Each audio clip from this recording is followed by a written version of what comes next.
Kasong rape at homicide ang kakaharapin ng 4 na suspect na nahuli ng mga otoridad sa Bustos, Bulacan.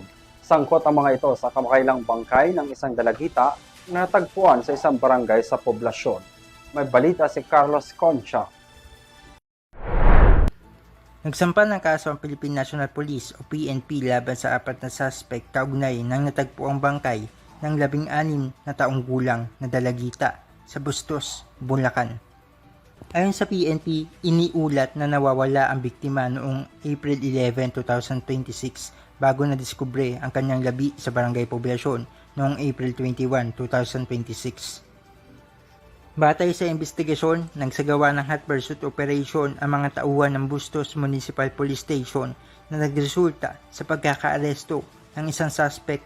Sinundan ito ng karagdagang operasyon na umuntong sa pagkakahuli ng 3 pang individual. Sa kabuuan, 4 na suspect na pawang residente ng Bustos ang kasalukuyang nasa kustodiya ng pulisya.